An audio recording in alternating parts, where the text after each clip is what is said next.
Hello students, welcome to Eduside. This is Reena Hansa. बेटा ਆਪਾਂ ਪਿਛਲੀ ਵੀਡੀਓ ਵਿੱਚ lesson the portrait of a lady ਦਾ first part word to word read ਕੀਤਾ ਸੀਗਾ। ਅੱਜ ਮੈਂ ਤੁਹਾਨੂੰ ਇਸ ਦਾ ਦੂਸਰਾ ਅਤੇ ਅੰਤਿਮ ਭਾਗ ਕਰਾਵਾਂਗੀ।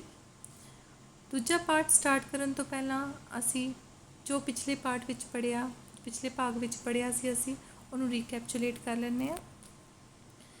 ਇਸ ਦੇ ਵਿੱਚ ਜਿਹੜਾ ਆਥਰ ਹੈ ਖੁਸ਼ਵੰਤ ਸਿੰਘ, ਇਹਨਾਂ ਨੇ ਆਪਣੇ ਸ਼ਬਦਾਂ ਰਾਹੀਂ ਆਪਣੀ ਗ੍ਰੈਂਡਮਦਰ ਦੀ ਬਹੁਤ ਹੀ ਸੋਹਣੀ ਤਸਵੀਰ ਪੇਸ਼ ਕੀਤੀ ਹੈ। ਉਹਨਾਂ ਨੇ ਇਸ ਦੇ ਵਿੱਚ ਆਪਣੀ ਬਚਪਨ ਦੀਆਂ ਯਾਦਾਂ ਜਿਹੜੀਆਂ ਹੈ ਉਹ ਸਾਡੇ ਨਾਲ ਸਾਂਝੀਆਂ ਕੀਤੀਆਂ ਹੈ। ਉਹਨਾਂ ਨੇ ਦੱਸਿਆ ਕਿ ਜਦੋਂ ਉਹਨਾਂ ਦੇ ਪੇਰੈਂਟਸ ਜਿਹੜੇ ਹੈ ਉਹਨਾਂ ਨੂੰ ਪਿੰਡ ਛੱਡ ਜਾਂਦੇ ਆਪਣੀ ਗ੍ਰੈਂਡਮਦਰ ਦੇ ਕੋਲ, ਉਹਨਾਂ ਦੀ ਗ੍ਰੈਂਡਮਦਰ ਦੇ ਵਿਚਕਾਰ ਇੱਕ ਬਹੁਤ ਹੀ ਸਪੈਸ਼ਲ ਫਰੈਂਡਸ਼ਿਪ ਦਾ ਬੌਂਡ ਕ੍ਰੀਏਟ ਹੋ ਜਾਂਦਾ ਹੈ। ਉਹ ਇਕੱਲੇ ਰਹਿੰਦੇ ਸੀ ਦੋਨੋਂ, ਇਸ ਕਰਕੇ ਕਾਫੀ ਕਰੀਬ ਆ ਜਾਂਦੇ ਹੈ, ਇੱਕ ਦੂਜੇ ਨੂੰ ਸਮਝਣ ਲੱਗਦੇ ਆ। ਅਤੇ ਬਾਅਦ ਵਿੱਚ ਉਹਨਾਂ ਦੇ ਜਿਹੜੇ ਪੇਰੈਂਟਸ ਹੈ ਉਹ ਸਿਟੀ 'ਚ ਸੈਟਲ ਹੋ ਜਾਂਦੇ ਹੈ। ਸੈਟਲ ਹੋਣ ਤੋਂ ਬਾਅਦ ਉਹ ਉਹਨਾਂ ਨੂੰ ਵੀ ਉੱਥੇ ਬੁਲਾ ਲੈਂਦੇ ਹੈ।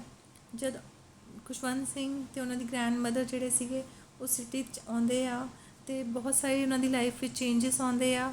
ਖੁਸ਼ਵੰਤ ਸਿੰਘ ਪਹਿਲੇ ਪਿੰਡ ਦੇ ਸਕੂਲ 'ਚ ਪੜ੍ਹਦੇ ਸੀਗੇ, ਹੁਣ ਉਹ ਇੰਗਲਿਸ਼ ਸਕੂਲ ਜੁਆਇਨ ਕਰ ਲੈਂਦੇ ਆ। ਉਸ ਇੰਗਲਿਸ਼ ਸਕੂਲ ਦੀਆਂ ਕਾਫੀ ਗੱਲਾਂ ਹੁੰਦੀਆਂ ਹੈ ਜਿਹੜੀਆਂ ਉਹਨਾਂ ਦੀ ਗ੍ਰੈਂਡਮਦਰ ਨੂੰ ਪਸੰਦ ਨਹੀਂ ਹੁੰਦੀਆਂ। ਅਤੇ ਹੁਣ ਅਸੀਂ ਲੈਸਨ ਸਟਾਰਟ ਕਰਦੇ ਹਾਂ। ਅਗਲਾ ਭਾਗ ਇਸ ਦਾ। When I went up to the university, I was given a room of my own. The common link of friendship was snapped. ਉਹ ਦੱਸਦੇ ਨੇ ਕਿ ਜਦ ਮੈਂ ਯੂਨੀਵਰਸਿਟੀ 'ਚ ਹੋ ਗਿਆ ਅਤੇ ਮੈਨੂੰ ਮੇਰਾ ਇੱਕ ਅਲੱਗ ਕਮਰਾ ਦੇ ਦਿੱਤਾ ਗਿਆ। ਪਹਿਲੇ ਉਹ ਚਾਈਲਡਹੁੱਡ ਤੋਂ ਲੈ ਕੇ ਹੁਣ ਤੱਕ ਮਤਲਬ ਆਪਣੀ ਦਾਦੀ ਨਾਲ ਰਹਿੰਦੇ ਸੀਗੇ, ਉਹਨਾਂ ਇੱਕੋ ਰੂਮ ਸ਼ੇਅਰ ਕਰਦੇ ਸੀਗੇ। ਹੁਣ ਜਿਵੇਂ ਜਿਵੇਂ ਬੱਚਾ ਬੜਾ ਹੋ ਜਾਂਦਾ ਹੈ ਉਹਨੂੰ ਥੋੜ੍ਹੀ ਪ੍ਰਾਈਵੇਸੀ ਚਾਹੀਦੀ ਹੁੰਦੀ ਹੈ, ਅਤੇ ਇਸ ਕਰਕੇ ਪੇਰੈਂਟਸ ਨੇ ਉਹਨਾਂ ਨੂੰ ਇੱਕ ਅਲੱਗ ਕਮਰਾ ਦੇ ਦਿੱਤਾ। ਇਹਦੇ ਨਾਲ ਕੀ ਹੋਇਆ, ਜਿਹੜਾ ਉਹਨਾਂ ਦੇ ਵਿੱਚ ਇੱਕ ਸਾਂਝੀ ਕੜੀ ਸੀ, ਦੋਸਤੀ ਦੀ ਫਰੈਂਡਸ਼ਿਪ ਸੀ ਉਹਨਾਂ ਦੀ ਦਾਦੀ ਦੇ ਨਾਲ, ਉਹ ਕੜੀ ਜਿਹੜੀ ਹੈ ਉਹ ਟੁੱਟ ਗਈ। My grandmother accepted her seclusion with resignation. ਮੇਰੀ ਗ੍ਰੈਂਡਮਦਰ ਨੇ ਇਸ ਇਕੱਲੇਪਨ ਨੂੰ ਬਹੁਤ ਹੀ ਸ਼ਾਂਤੀਪੂਰਵਕ ਢੰਗ ਨਾਲ ਸ਼ਾਂਤੀਪੂਰਵਕ ਤਰੀਕੇ ਨਾਲ ਸਵੀਕਾਰ ਕਰ ਲਿਆ। ਮਤਲਬ ਕਿ ਉਹਨਾਂ ਨੂੰ ਪਤਾ ਸੀਗਾ ਕਿ ਹੁਣ ਮੈਂ ਹੁਣ ਇੱਕ ਇਕਾਂਤਪਨ ਮੈਨੂੰ ਹੋਏਗਾ, ਮੈਂ ਇਕੱਲੇਪਨ 'ਚ ਰਵਾਂਗੀ, ਪਰ ਉਹਨਾਂ ਨੇ ਇਹਨੂੰ ਬਹੁਤ ਹੀ ਸ਼ਾਂਤੀਪੂਰਵਕ ਢੰਗ ਨਾਲ ਇਹਨੂੰ ਐਕਸੈਪਟ ਕਰ ਲਿਆ। She rarely left a spinning wheel to talk to anyone. ਉਹਨਾਂ ਨੇ ਸ਼ਾਇਦ ਹੀ ਕਦੇ ਆਪਣਾ ਜਿਹੜਾ ਸਪਿਨਿੰਗ ਵੀਲ ਸੀਗਾ, ਸਪਿਨਿੰਗ ਵੀਲ ਬੇਟਾ ਹੁੰਦਾ ਹੈ ਚਰਖਾ, ਠੀਕ ਹੈ, ਉਹਨਾਂ ਨੇ ਆਪਣਾ ਸਪਿਨਿੰਗ ਵੀਲ ਕਦੇ ਹੀ ਛੱਡਿਆ ਹੋਏਗਾ ਕਿਸੇ ਦੇ ਨਾਲ ਗੱਲਬਾਤ ਕਰਨ ਨੂੰ, ਯਾਨੀ ਉਹ ਜ਼ਿਆਦਾਤਰ ਆਪਣਾ ਟਾਈਮ ਚਰਖਾ ਕੱਤਣ 'ਤੇ ਹੀ ਲਗਾਉਣ ਲੱਗ ਪਏ ਸੀ। Sunrise from sunset to sunrise, she sat by her wheel spinning and reciting prayers. ਕਿ ਸੂਰਜ ਉਗਣ ਤੋਂ ਲੈ ਕੇ ਸੂਰਜ ਡੁੱਬਣ ਤੱਕ ਉਹ ਆਪਣੇ ਚਰਖੇ ਹੀ ਸਾਰਾ ਦਿਨ ਚਰਖਾ ਹੀ ਕੱਤਦੇ ਰਹਿੰਦੇ ਸੀਗੇ ਔਰ ਆਪਣੀ ਜਿਹੜੀ ਪ੍ਰੇਅਰ ਸੀਗੀ ਉਸ ਨੂੰ ਬੋਲਦੇ ਰਹਿੰਦੇ ਸੀਗੇ। Only in the afternoon she relaxed for a while to feed the sparrows. ਸਿਰਫ ਦੁਪਹਿਰ ਨੂੰ ਹੀ ਉਹ ਥੋੜ੍ਹਾ ਆਰਾਮ ਕਰਦੇ ਸੀਗੇ। ਉਸ ਦੇ ਵਿੱਚ ਵੀ ਉਹ ਕੀ ਕਰਦੇ ਸੀਗੇ, ਚਿੜੀਆਂ ਨੂੰ ਖਾਣਾ ਖਿਲਾਉਂਦੇ ਸੀਗੇ, ਚੋਗਾ ਦਿੰਦੇ ਸੀਗੇ ਚਿੜੀਆਂ ਨੂੰ, ਉਸ ਘੜੀ ਵੀ। While she sat in the veranda, breaking the bread into little bits, hundreds of little birds collected around her, creating a veritable bedlam of chirping. ਕਿ ਜਦੋਂ ਵਰਾਂਡੇ ਵਿੱਚ ਬਹਿ ਕੇ, ਸਿਟੀ ਜਿਹੜਾ ਉਹਨਾਂ ਦਾ ਘਰ ਸੀਗਾ ਉਹਦੇ ਵਰਾਂਡੇ ਵਿੱਚ ਬਹਿ ਕੇ ਉਹ ਰੋਟੀ ਦੇ ਟੁਕੜੇ ਤੋੜ ਰਹੇ ਹੁੰਦੇ ਸੀਗੇ। ਸੈਂਕੜੇ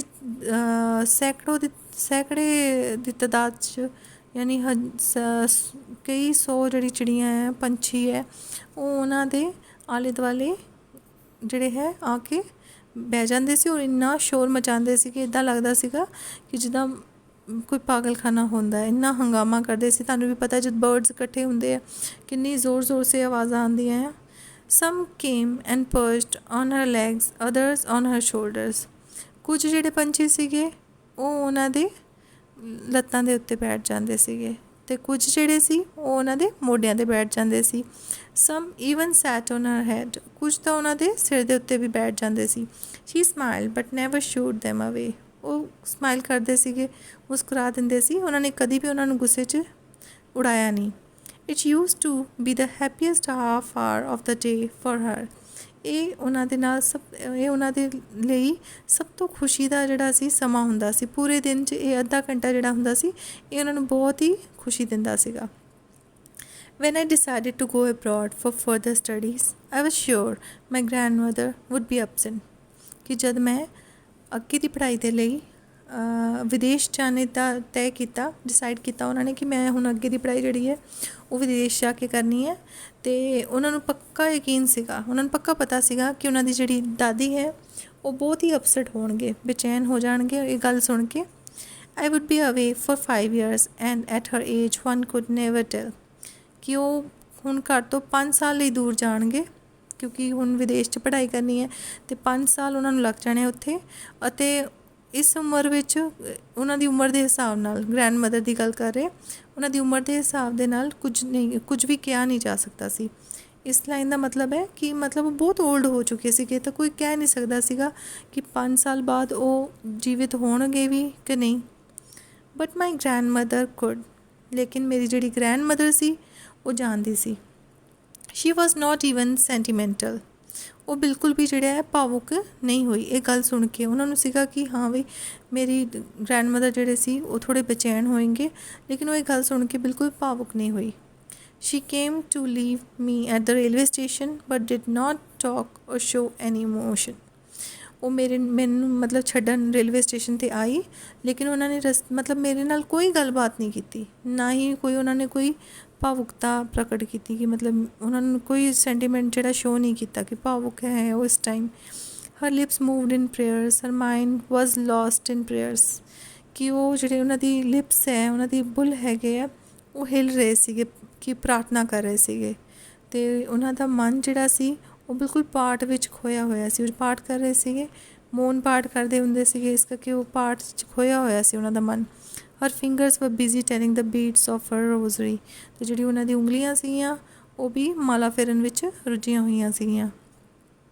silently she kissed my forehead and when I left I cherished the moist imprint as perhaps the last sign of physical contact between us. ਕਿ ਜਦੋਂ ਮਤਲਬ ਉਹਨਾਂ ਨੇ ਚੁੱਪਚਾਪ ਖਾਮੋਸ਼ੀ ਦੇ ਨਾਲ ਮੈਨੂੰ ਮੇਰੇ ਮੱਥੇ 'ਤੇ ਚੁੰਮਿਆ, ਔਰ ਜਦ ਮੈਂ ਉੱਥੋਂ ਚਲਾ ਗਿਆ ਅਤੇ ਮੈਂ ਉਹਨਾਂ ਦਾ ਜਿਹੜਾ ਸਿੱਲੀ ਜਿਹੀ ਜਿਹੜੀ ਛਾਪ ਹੈ ਉਹਨਾਂ ਦੇ ਬੁੱਲਾਂ ਦੀ, ਕਿ ਮਤਲਬ ਉਹਨਾਂ ਨੂੰ ਬਹੁਤ ਹੀ ਕਹਿੰਦੇ ਮੈਨੂੰ ਪਿਆਰੀ ਲੱਗੀ, ਕਿਉਂਕਿ ਮੈਨੂੰ ਲੱਗ ਰਿਹਾ ਸੀਗਾ ਕਿ ਸਾਡੇ ਵਿੱਚ ਜਿਹੜਾ ਹੈ ਫਰੈਂਡਸ਼ਿਪ 'ਚ ਲਾਸਟ ਸਾਈਨ ਹੈ ਸਾਡਾ ਫਿਜ਼ੀਕਲ ਕੰਟੈਕਟ ਦਾ, ਕਿ ਉਹਨਾਂ ਨੇ ਆਖਰੀ ਵਾਰ ਮੈਨੂੰ ਹੁਣ ਛੂਹਿਆ। ਮੈਨੂੰ ਹੁਣ ਮਤਲਬ ਜਦ ਮੈਂ ਵਾਪਸ ਆਵਾਂਗਾ ਤਾਂ ਉਹਨਾਂ ਨੂੰ ਕੋਈ ਹੋਪ ਨਹੀਂ ਸੀ ਕਿ ਉਹ ਜ਼ਿੰਦਾ ਹੋਣਗੇ। But that was not so. After 5 years I came back home, but that was not so. After 5 years I came back home and was met by her at the station। लेकिन कहते कि इवें जिहा कुछ नहीं होया, अजिहा कुछ नहीं होया। 5 साल बाद जब मैं घर वापस आया मैं उन्होंने स्टेशन ते मिलिया। She did not look a day older। वो तो एक दिन भी होर वड्डी नहीं लग रही सी। She still had no time for words, and while she clasped me in her arms, I could hear her reciting her prayer। मतलब पहले वो कह रहा है कि जब मैं उन्होंने मिलिया वो एक दिन भी बुढ़ी नहीं लग रही सी, यानी वो इन्ने सालों की उन्होंने एज जी सी वो रुकी हुई सी, वो हुण भी उवें जे लग रहे थे जिवें मैं उन्होंने छड्ड के गया है। कि हुण भी इस टाइम उन्होंने कोल हजे भी कोई शब्द नहीं सी बोलण लई, कोई समा नहीं सीगा। उन्होंने कुछ समा कुछ नहीं बोले। उन्होंने की कीता, मैनू घुट के बाहां विच फड़ लिया। ਉਹ ਉਹਨਾਂ ਨੇ ਇੰਨੇ ਕਲੋਜ਼ਲੀ ਉਹਨਾਂ ਨੂੰ ਇੰਨੇ ਟਾਈਟਲੀ ਫੜਿਆ ਸੀਗਾ ਕਿ ਮੈਨੂੰ ਉਹਨਾਂ ਦੀ ਪ੍ਰਾਰਥਨਾ ਜਿਹੜੀ ਉਹ ਮੌਨ ਪ੍ਰਾਰਥਨਾ ਕਰਦੇ ਸੀ ਉਹ ਵੀ ਮੈਨੂੰ ਸੁਣਾਈ ਦੇ ਰਹੀ ਸੀ। Even on the first day of my arrival, her happiest moments were with her sparrows, whom she fed longer and with frivolous rebukes। ਕਿ ਮਤਲਬ ਮੈਂ ਇੰਨੇ ਟਾਈਮ ਬਾਅਦ ਆਇਆ ਹੈ, ਮੇਰਾ ਆਉਣ ਦਾ ਪਹਿਲਾ ਦਿਨ ਸੀਗਾ, ਫਿਰ ਵੀ ਉਹਨਾਂ ਦਾ ਉਹ ਹੀ ਸਭ ਤੋਂ ਜ਼ਿਆਦਾ ਖੁਸ਼ੀ ਦੇਣ ਵਾਲਾ ਲਮਹਾ ਇਹੀ ਸੀਗਾ ਕਿ ਜਦੋਂ ਚਿੜੀਆਂ ਨੂੰ ਖਾਣਾ ਦੇ ਰਹੇ ਸੀਗੇ। ਔਰ ਅੱਜ ਉਹਨਾਂ ਨੇ ਕੀ ਕੀਤਾ, ਖਾਣਾ ਕਾਫੀ ਲੌਂਗਰ ਟਾਈਮ ਜ਼ਿਆਦਾ ਸਮੇਂ ਲੈ ਕੇ ਉਹਨਾਂ ਨੂੰ ਚਿੜੀਆਂ ਨੂੰ ਚੋਗਾ ਦਿੰਦੇ ਰਹੇ, ਔਰ ਉਹਨਾਂ ਨੂੰ ਚਿੜੀਆਂ ਨੂੰ ਝਿੜਕਾਂ ਵੀ, ਜਿਹਨੂੰ ਅਸੀਂ ਕਹਿ ਸਕਦੇ ਗਾਲਾਂ ਕੱਢ ਕੇ ਬੜੇ ਸਿਲੀ ਵੇ ਨਾਲ ਉਹਨਾਂ ਨੂੰ ਖਾਣਾ ਖਵਾ ਰਹੇ ਸੀਗੇ। In the evening a change came over her. ਕਿ ਸ਼ਾਮ ਨੂੰ ਕੀ ਹੋਇਆ, ਉਹਨਾਂ ਵਿੱਚ ਇੱਕ ਪਰਿਵਰਤਨ ਦੇਖਣ ਨੂੰ ਮਿਲਿਆ ਸਾਨੂੰ। She did not pray. ਉਹਨਾਂ ਨੇ ਕੋਈ ਪ੍ਰਾਰਥਨਾ ਨਹੀਂ ਕੀਤੀ, ਜਿਹੜਾ ਉਹ ਕਦੀ ਛੱਡਦੇ ਨਹੀਂ ਸੀਗੇ, ਉਹਨਾਂ ਨੇ ਪ੍ਰਾਰਥਨਾ ਨਹੀਂ ਕੀਤੀ। She collected the women of the neighbourhood, got an old drum and started to sing. ਉਹਨਾਂ ਨੇ ਕੀ ਕੀਤਾ, ਇੱਕ ਪੁਰਾਣੀ ਜਿਹੀ ਆਪਣੇ ਮਤਲਬ ਜਿਹੜੇ ਆਸੇ ਪਾਸੇ ਦੀਆਂ ਵੂਮਨ ਸੀਗੀਆਂ ਉਹਨਾਂ ਨੂੰ ਇਕੱਠਾ ਕੀਤਾ ਅਤੇ ਕਿਤੇ ਉਹ ਪੁਰਾਣੀ ਢੋਲਕੀ ਲੈ ਆਏ ਔਰ ਗਾਉਣਾ ਸ਼ੁਰੂ ਕਰਤਾ। For several hours she thumped the sagging skin of the dilapidated drum and sang of the homecoming of warriors। ਕਿ ਕਈ ਘੰਟਿਆਂ ਤੱਕ ਨਾ ਉਹ ਜਿਹੜੀ ਖਸਤਾ ਹਾਲਤ ਵਿੱਚ ਜਿਹੜੀ ਬਹੁਤ ਹੀ ਪੁਰਾਣੀ ਢੋਲਕੀ ਸੀ ਉਹਦੀ ਜਿਹੜੀ ਚਮੜੀ ਸੀ ਉਹਨੂੰ ਮਤਲਬ ਥਾਪ ਦਿੰਦੇ ਰਹੇ, ਵਜਾਉਂਦੇ ਰਹੇ, ਪਿੱਟਦੇ ਰਹੇ। ਅਤੇ ਔਰ ਜਿੱਦਾਂ ਯੋਧਿਆਂ ਦੀ ਘਰ ਵਾਪਸੀ 'ਤੇ ਆਪਾਂ ਗੀਤ ਗਾਉਂਦੇ, ਉਹ ਵਾਲੇ ਗੀਤ ਉਹ ਗਾ ਰਹੇ ਸੀਗੇ। We had to persuade her to stop to avoid overstraining. ਸਾਨੂੰ ਉਹਨਾਂ ਨੂੰ ਮਨਾਉਣਾ ਪਿਆ ਕਿ ਤੁਸੀਂ ਥੱਕ ਜਾਓਗੇ, ਬਿਮਾਰ ਹੋ ਜਾਓਗੇ, ਅਤੇ ਸਾਨੂੰ ਉਹਨਾਂ ਨੂੰ ਜ਼ਿਆਦਾ ਥਕਾਵਟ ਨਾ ਹੋਵੇ, ਕਿਉਂਕਿ ਉਹ ਕਾਫੀ ਓਲਡ ਏਜ ਸੀਗੇ, ਇਸ ਕਰਕੇ ਸਾਨੂੰ ਡਰ ਸੀਗਾ। ਸਾਨੂੰ ਉਹਨੂੰ ਮਨਾਉਣਾ ਪਿਆ ਕਿ ਤੁਸੀਂ ਹੁਣ ਮਤਲਬ ਤੁਸੀਂ ਜ਼ਿਆਦਾ ਥੱਕ ਜਾਓਗੇ ਅਤੇ ਇਸ ਕਰਕੇ ਤੁਸੀਂ ਬਸ ਕਰੋ ਹੁਣ। That was the first time since I had known her that she did not ਪ੍ਰੇ।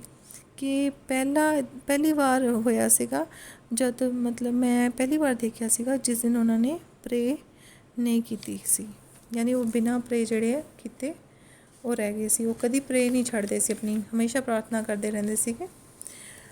The next morning she was taken ill. ਅਤੇ ਅਗਲੀ ਸਵੇਰ ਕੀ ਹੋਇਆ, ਬਿਮਾਰ ਪੈ ਗਏ ਉਹ। It was mild fever and the doctor told us that it would go. ਕਿ ਅਸੀਂ ਡਾਕਟਰ ਨੂੰ ਬੁਲਾਇਆ ਤਾਂ ਡਾਕਟਰ ਕੀ ਕਹਿੰਦਾ ਹੈ ਕਿ ਇਹ ਇੱਕ ਹਲਕਾ ਜਿਹਾ ਬੁਖਾਰ ਹੈ ਔਰ ਇਹ ਚਲੇ ਜਾਏਗਾ। But my grandmother thought differently. ਲੇਕਿਨ ਜਿਹੜੇ ਮੇਰੇ ਗ੍ਰੈਂਡ ਮਦਰ ਸੀਗੇ ਉਹ ਕੁਝ ਵੱਖਰਾ ਹੀ ਸੋਚ ਰਹੇ ਸੀ। She told us that her end was near. ਅਤੇ ਉਹਨਾਂ ਨੇ ਸਾਨੂੰ ਕਿਹਾ ਕਿ ਮੇਰਾ ਅੰਤਿਮ ਸਮਾਂ ਜਿਹੜਾ ਹੈ ਉਹ ਹੁਣ ਨਜ਼ਦੀਕ ਆ ਗਿਆ ਹੈ। She said that since only a few hours before the close of the first chapter of her life she had omitted to pray, she was not going to waste any more time talking to us।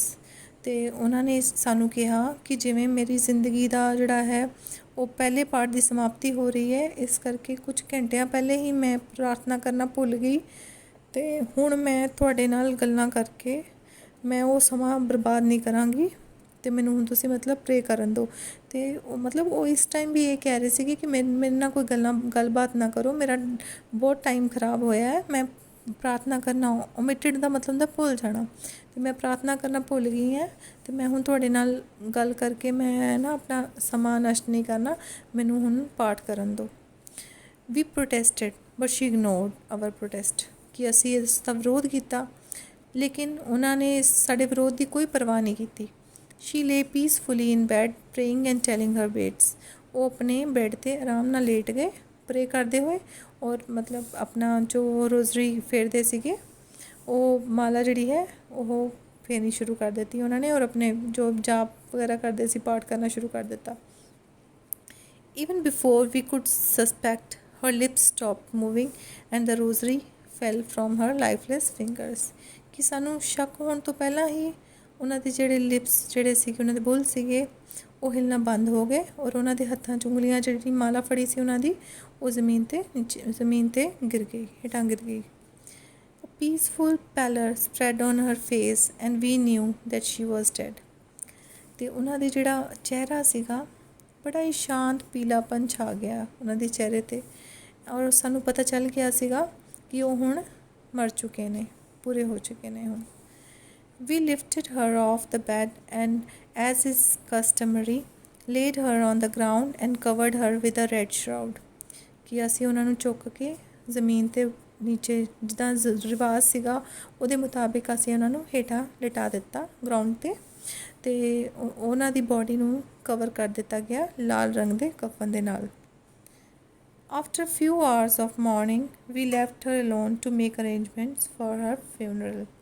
ਕਿ ਕੁਝ ਘੰਟਿਆਂ ਦੀ ਸ਼ੋਕ, morning ਹੁੰਦਾ ਸ਼ੋਕ, ਕੁਝ ਘੰਟਿਆਂ ਦਾ ਸ਼ੋਕ ਮਨਾਉਣ ਤੋਂ ਬਾਅਦ ਅਸੀਂ ਉਹਨਾਂ ਨੂੰ ਇਕੱਲਾ ਛੱਡ ਕੇ ਉਹਨਾਂ ਦੇ ਅੰਤਿਮ ਸੰਸਕਾਰ ਦੀਆਂ ਤਿਆਰੀਆਂ ਕਰਨ ਲਈ। ਅਤੇ ਉਹ ਮਰ ਚੁੱਕੇ ਸੀ ਤਾਂ ਉਹ ਹੁਣ ਉਹਨਾਂ ਦੇ ਅੰਤਿਮ ਸੰਸਕਾਰ ਦੀ ਤਿਆਰੀਆਂ ਕਰਨ ਲੱਗ ਪਏ। In the evening we went to her room with a crude stretcher to take her to be cremated। ਤੇ ਸ਼ਾਮ ਨੂੰ ਕੀ ਹੋਇਆ, ਅਸੀਂ ਕੀ ਕਮਰੇ ਵਿੱਚ ਗਏ, ਉਹਨਾਂ ਦੇ ਅਰਥੀ ਲੈ ਕੇ ਉਹਨਾਂ ਦੇ ਕੋਲ ਗਏ ਤਾਂ ਕਿ ਉਹਨਾਂ ਨੂੰ ਅੰਤਿਮ ਸੰਸਕਾਰ ਲਈ ਲਿਜਾਇਆ ਜਾ ਸਕੇ। The sun was setting and had lit her room and veranda with a blaze of golden light। ਕਿ ਸੂਰਜ ਜਿਹੜਾ ਸੀਗਾ ਉਹ ਡੁੱਬ ਰਿਹਾ ਸੀਗਾ ਅਤੇ ਜਿਹੜਾ ਇੱਕ ਉਹਨਾਂ ਦਾ ਜਿਹੜਾ ਕਮਰਾ ਸੀਗਾ ਉਹ ਇੱਕ ਚਕਾਚੌਂਧ ਸੁਨਹਿਰੀ ਜਿਹੀ ਰੋਸ਼ਨੀ ਦੇ ਨਾਲ ਜਿਹੜਾ ਸੀ ਪ੍ਰਕਾਸ਼ਮਾਨ ਸੀਗਾ। ਕਿ ਸੁਨਹਿਰੀ ਜਿਹੀ ਰੋਸ਼ਨੀ, ਜੇ ਤੁਸੀਂ ਦੇਖਦੇ ਸੂਰਜ ਡੁੱਬਦਾ ਹੈ ਬਿਲਕੁਲ ਗੋਲਡਨ ਜਿਹਾ ਕਲਰ ਹੋ ਜਾਂਦਾ ਹੈ, ਸੁਨਹਿਰੀ ਜਿਹਾ ਕਲਰ ਹੋ ਜਾਂਦਾ, ਉਸੇ ਤਰੀਕਾ ਦਾ ਦੀ ਜਿਹੜੀ ਲਾਈਟ ਹੈ ਉਹਨਾਂ ਦੇ ਕਮਰੇ ਵਿੱਚ ਛਾਈ ਹੋਈ ਸੀਗੀ। We stopped halfway in the courtyard। ਅਸੀਂ ਜੋ ਕੋਰਟਯਾਰਡ ਸੀਗਾ, ਵਿਹੜਾ ਸੀਗਾ, ਉਹਦੇ ਅੱਧੇ ਰਸਤੇ ਅਸੀਂ ਰੁਕ ਗਏ। All over the veranda and in her room right up to her she lay dead and still wrapped in red shroud। कि मैं दोबारा रीड करती हूँ। All over the veranda and in her room right up to where she lay dead and stiff wrapped in red shroud thousands of sparrows sat scattered on the floor। कि ਸਾਰੇ ਬਰਾਂਡੇ ਵਿੱਚ ਅਤੇ ਉਹਨਾਂ ਦੇ ਕਮਰੇ ਤੱਕ, ਜਿੱਥੇ ਤੱਕ ਉਹਨਾਂ ਦੀ ਡੈਡ ਬੋਡੀ ਪਈ ਹੋਈ ਸੀ, ਠੀਕ ਉਸ ਜਗ੍ਹਾ ਤੱਕ ਜਿੱਥੇ ਉਹ ਬਿਲਕੁਲ ਮਰੇ ਹੋਏ ਅਤੇ ਆਕੜੇ ਹੋਏ ਪਏ ਹੋਏ ਸੀਗੇ ਅਤੇ ਲਾਲ ਕਫਨ ਦੇ ਵਿੱਚ ਰੈਪ ਕੀਤਾ ਹੋਇਆ ਸੀ, ਉਹਨਾਂ ਨੂੰ ਲਪੇਟਿਆ ਹੋਇਆ ਸੀ, ਉੱਥੇ ਤੱਕ ਹਜ਼ਾਰਾਂ ਪੰਛੀ ਜਿਹੜੇ ਸੀਗੇ ਉਹ ਪੂਰੀ ਜਗ੍ਹਾ ਦੇ ਉੱਤੇ, ਜ਼ਮੀਨ ਦੇ ਉੱਤੇ ਬੈਠੇ ਹੋਏ ਸੀਗੇ। ਮਤਲਬ ਸਾਰੀ ਜ਼ਮੀਨ 'ਤੇ ਪੰਛੀ ਹੀ ਪੰਛੀ ਸੀਗੇ। ਸਪੈਰੋਜ਼ ਜਿਹਨਾਂ ਨੂੰ ਉਹ ਖਾਣਾ ਦਿੰਦੇ ਸੀ ਰੋਜ਼, ਉਹ ਸਾਰੀਆਂ ਜ਼ਮੀਨ 'ਤੇ ਬੈਠੀਆਂ ਹੋਈਆਂ ਸੀਗੀਆਂ। ਦੇਰ ਵਾਸ ਨੋ ਚਿਰਪਿੰਗ। ਜਿੱਦਾਂ ਤੁਹਾਨੂੰ ਪਤਾ ਦੱਸਿਆ ਸੀ, ਖਾਣਾ ਖਿਲਾਉਂਦੇ ਸੀ, ਬਹੁਤ ਹੀ ਸ਼ੋਰ ਹੁੰਦਾ ਸੀਗਾ, ਬਿਲਕੁਲ ਬਹੁਤ ਜ਼ਿਆਦਾ ਪੰਛੀ ਸ਼ੋਰ ਕਰਦੇ ਸੀਗੇ, ਲੇਕਿਨ ਅੱਜ ਬਿਲਕੁਲ ਵੀ ਚਹਿਚਹਾਟ ਨਹੀਂ ਸੀ, ਬਿਲਕੁਲ ਸ਼ਾਂਤੀ ਸੀ ਗਈ। We felt sorry for the birds and my mother fetched some bread for them। ਸਾਨੂੰ ਉਹਨਾਂ ਜਿਹੜੇ ਪੰਛੀ ਸੀਗੇ ਉਹਨਾਂ 'ਤੇ ਤਰਸ ਆ ਰਿਹਾ ਸੀਗਾ ਅਤੇ ਮੇਰੀ ਮਾਤਾ ਜਿਹੜੀ ਸੀ, ਮੇਰੀ ਮੰਮੀ ਸੀਗੇ, ਉਹ ਕੁਛ ਬ੍ਰੈਡ ਦੇ, ਰੋਟੀ ਦੇ ਟੁਕੜੇ ਜਿਹੜੇ ਸੀ ਉਹ ਲੈ ਆਏ। ਉਹਨਾਂ ਨੇ she broke it into little crumbs the way my grandmother used to and threw it to them। ਕਿ ਉਹਨਾਂ ਨੇ ਉਸ ਰੋਟੀ ਦੇ ਛੋਟੇ ਛੋਟੇ crumbs ਹੁੰਦੇ ਆ, ਟੁਕੜੇ ਕੀਤੇ ਔਰ ਉਸੇ ਤਰੀਕੇ ਨਾਲ ਜਿੱਦਾਂ ਮੇਰੀ ਦਾਦੀ ਜਿਹੜੇ ਸੀਗੇ ਉਹ ਕਰਦੇ ਸੀਗੇ ਔਰ ਉਹਨਾਂ ਵੱਲ ਸੁੱਟ ਦਿੱਤੇ, ਪੰਛੀਆਂ ਵੱਲ। ਦ ਸਪੈਰੋਸ ਟੁੱਕ ਨੋ ਨੋਟਿਸ ਆਫ ਦ ਬ੍ਰੈਡ। ਕਿ ਜਿਹੜੀ ਉਹ ਪੰਛੀ ਸੀਗੇ ਉਹਨਾਂ ਜਿਹੜੀ ਰੋਟੀ ਦੇ ਟੁਕੜੇ ਸੀ ਉਹਨਾਂ ਵੱਲ ਬਿਲਕੁਲ ਧਿਆਨ ਨਹੀਂ ਦਿੱਤਾ। When we carried my grandmother's corpse off they flew away quietly. ਕਿ ਜਦ ਅਸੀਂ ਦਾਦੀ ਦਾ ਜਿਹੜੀ ਲਾਸ਼ ਸੀਗੀ ਉੱਥੋਂ ਲੈ ਗਏ, ਉਹ ਸਾਰੇ ਬੜੇ ਹੀ ਸ਼ਾਂਤੀਪੂਰਵਕ ਢੰਗ ਨਾਲ ਉਹ ਉੜ ਗਏ। ਜਿਹੜੇ ਪੰਛੀ ਜਿੰਨੇ ਵੀ ਬੈਠੇ ਸੀ, ਹਜ਼ਾਰਾਂ ਪੰਛੀ ਬੈਠੇ ਸੀਗੇ, ਉਹਨਾਂ ਨੇ ਕੋਈ ਆਵਾਜ਼ ਨਹੀਂ ਕੀਤੀ, ਉਹ ਚੁੱਪਚਾਪ ਉੱਥੋਂ ਉੜ ਗਏ। ਮਤਲਬ ਉਹਨਾਂ ਨੇ ਬ੍ਰੈਡ ਜਿਹੜੀ ਉਹਨਾਂ ਨੇ ਸੁੱਟੀ ਸੀ ਉਹ ਖਾਈ ਨਹੀਂ, ਉਹਨਾਂ ਇੱਦਾਂ ਹੀ ਉੜ ਗਏ। Next morning the sweeper swept the bread crumbs into the dustbin.